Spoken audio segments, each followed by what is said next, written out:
Yeah, this is it. This is the greatest of all time. Wow, look at the distribution. Oh, it smells like heaven. Today we're going to be talking about fragrances that will crush it in any situation. First off, Axe Phoenix. What? No, not really, actually. Hey friends, Asher with gentsscents. Hope you're doing well.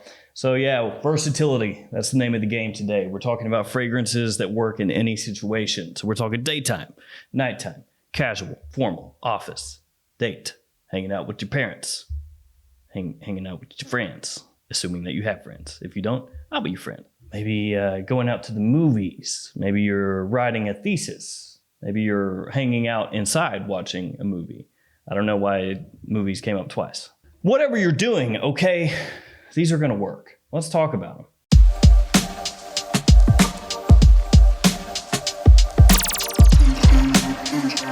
How do you like that shirt? It's pretty sick. You know what else is sick? My membership program. Nice seg. There's a little button below that says join. If you click that, it'll pull up a video that has more information about the membership. There's also a link in the description below. You can get everything from special emotes and badges to exclusive videos to long cut versions of the videos. Kind of like the one you're watching now, but longer. Exclusive polls and giveaways and a whole bunch of other stuff. So make sure to check that out and hopefully I'll see you there. Let's kick things off with this bad boy. Dior Homme 2020.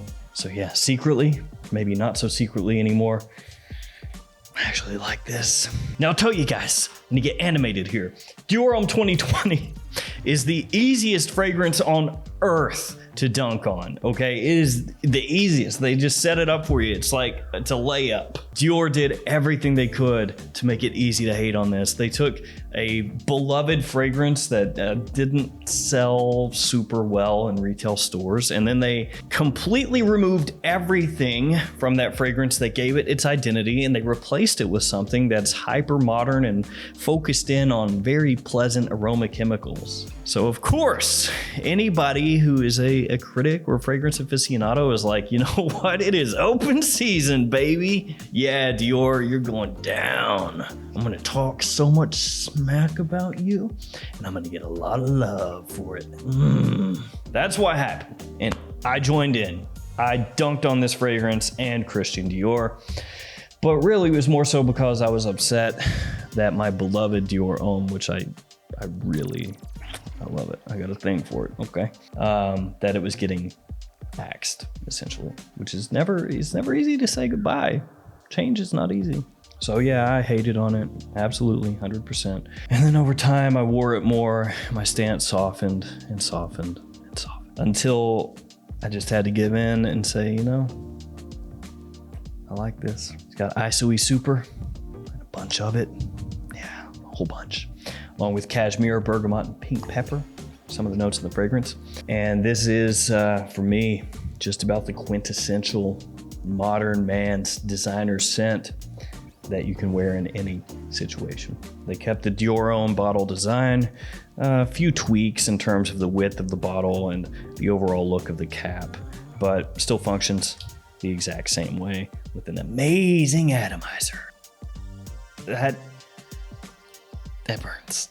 I didn't press down fully. Don't do that. So yeah, Dior Homme 2020, love it. Let's move on. YSL Eau de Toilette. Yes, my bottle is ugly, kind of Frankensteinian looking, but that's just because the Y fell off. I've talked about this on the channel before. I still haven't gotten a new bottle, obviously, but I bought this thing a little bit beat up, okay? I went onto eBay and I bought one of those bottles that had seen better days, but I thought, you know, it's fine, it's no problem. And then the Y fell off. You ever wondered what a Y bottle looks like with no Y? Here it is. It's got bergamot, ambergris, aldehydes, apple, and ginger are some of the notes in the fragrance. This one is a killer in the office. I know that Y Eau de Toilette gets overlooked nowadays because Y Eau de Parfum is such a beast. You know, it completely overshadows this one. And it makes sense. Y Eau de Parfum is definitely a little bit louder, a little bit sweeter, a little bit richer. But if we're talking just maximum versatility, especially heading through spring and summer, why EDT is a great choice. And that is one of my most complimented office fragrances of all time. At least, you know, the times that I've chosen it to wear there, people really like it. We gotta have a blue fragrance, right? I know some of you just went, no, actually we don't, but I feel like we need at least one. So Dylan Blue it is. Bergamot, ambroxan, incense, and musk, some of the notes in this scent here. And this one has that great contrast, that great balance between freshness and sweetness and brightness, and then a little bit of darkness from the incense. So you get that great versatility. Summer, yeah, it's safe. Winter, absolutely. Another positive about Dylan Blue is that at discounters, it's a little bit less expensive than things like Dior Sauvage or Bleu de Chanel, which good luck finding that for a good price. And also a little less expensive than Yves Saint Laurent White Eau de Parfum. Okay, this next one, you gotta hear me out. It is any Aventus. Okay, so take your friggin' pick. What is your favorite Aventus? That's the fragrance that's at this point in the list, okay?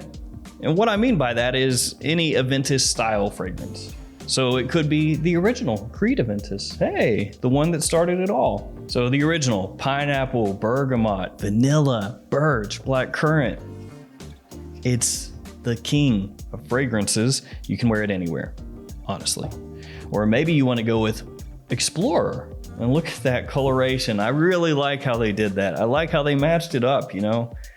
Nice. I do give credit to Montblanc for just blatantly ripping off Aventus though. I mean, they're not hiding it, you know? I appreciate that. But yeah, Explorer, fantastic scent, very affordable from discounters. Basically a designer twist on Creed Aventus. It's got bergamot instead of pineapple. It has a little more of an aroma chemically feel. Instead of the birch, you get a very modern woodsy dry down, but it smells good. Maybe you want to go with a clone. Club de Nuit Intense Man, L'Aventure, whatever, you know, you do you. But at this point in the list, any Aventus. Next up, Allure Homme Sport from Chanel. That's how everybody says Allure Homme Sport. Allure Homme Sport. That's actually not true. I don't think anybody says it like that, but we're going with it. Orange, C notes, tonka, vanilla.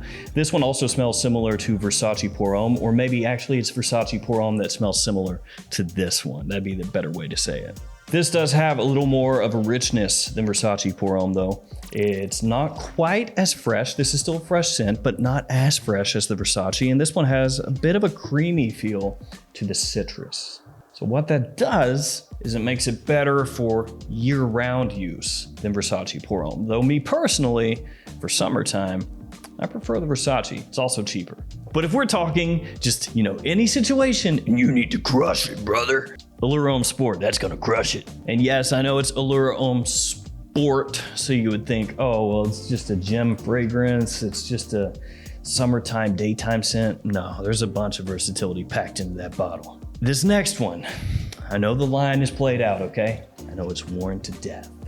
I know you wore it, your dad wore it, your uncle wore it, your brother wore it, your cousin, your friend's friend, some dude you never met on the internet, he wears it too.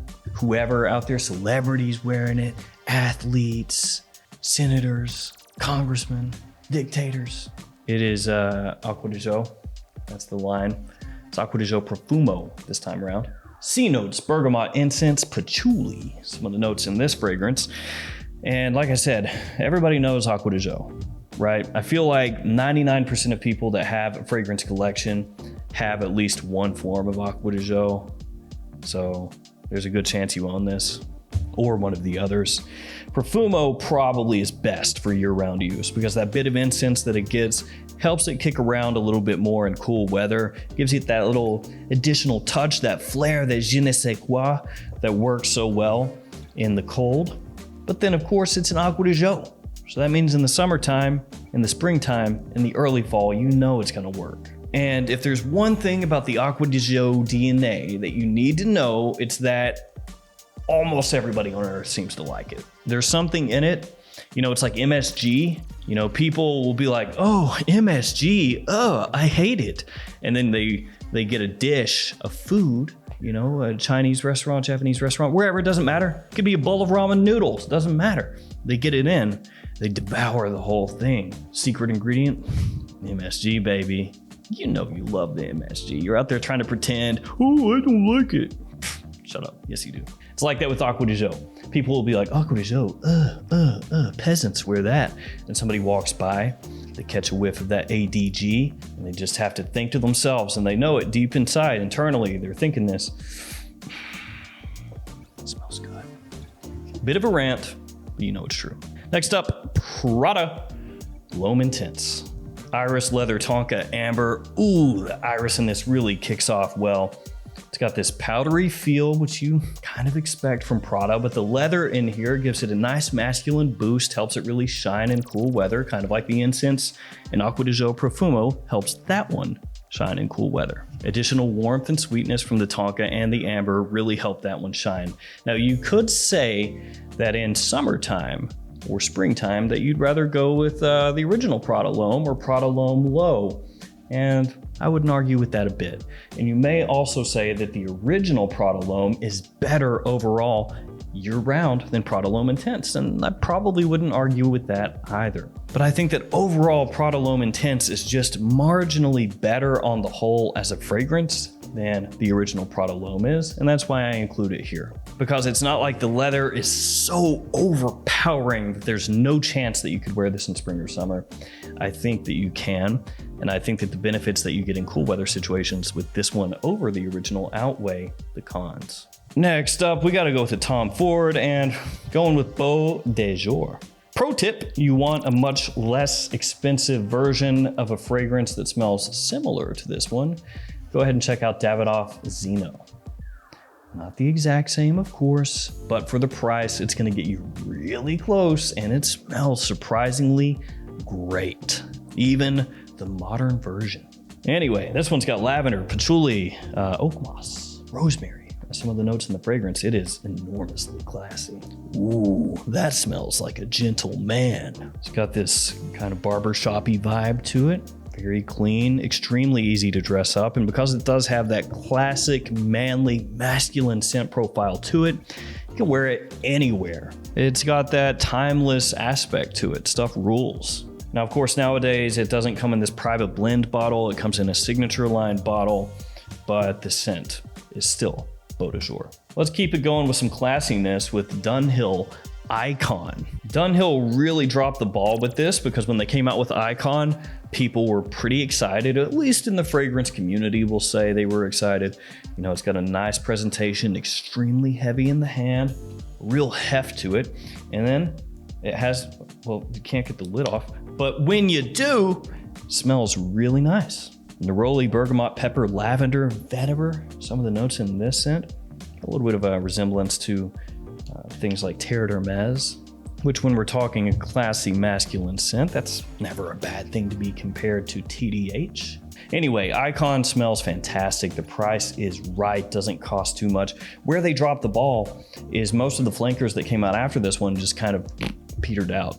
But that's what they did. They had multiple flankers come out.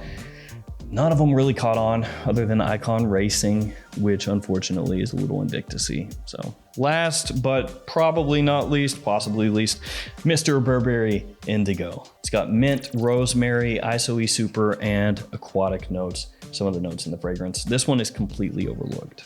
Came out, nobody cared. I bought my bottle at TJ Maxx. I put off buying it for a long time. I saw it there. I think it was a TJ Maxx. It could have been Marshall's, but anyway, put off buying it for a long time. Saw it in store and said, hey, let's give it a go. And I was surprised, actually.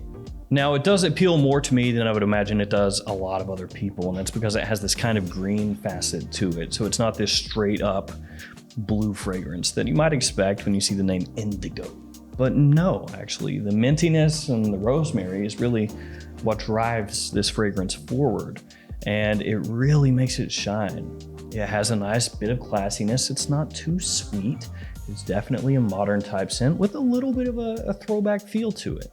And so it appeals to me a lot. Now, younger guys, I'm sure, would be happier with things like Dylan Blue or Mont Blanc Explorer or Acqua di Gio Profumo. But I think a lot of guys that are in their middle age who are looking for a fragrance that's got a bunch of versatility, that smells nice, smells classy, and won't really cost you all that much, it's a great choice. And for me anyway, the greenness that it has gives it great versatility. All right, guys, that's gonna do it for me. 10 fragrances that crush it in pretty much any situation that you're gonna find yourself in, other than prison. If you find yourself in prison, good luck. All right, guys, stay safe out there. Take care of yourself and your loved ones. I'll see you tomorrow with another fragrance video. Almost forgot, I need to shout out the Beast Mode Gents, the beastiest of all the gents or something. So let's go, let's get it done. Sean Adamson, MHM 1975. Yo, I'm Corey. Hopefully not Corey in the house. Anthony Cole, C-Dub, A Deal Zero, Ryan Morrell, Justin Bond, Sean Tillman, Carlos Aliaga. If I got that wrong, my bad, but it sounds cool. Brad Jackson. It sounds like a country music singer. Blaine Pratt. Gregory Kessler. Got it. Adam D. Josh Holm. Harley Blankenship. Neutron. That's cool. Brian Peters. Joseph Bahilo. Sid Wood. Q. N. Andy. Just Andy. And Kevin Richardson. Boom. Thank every single one of you guys. You beasts. You beasts.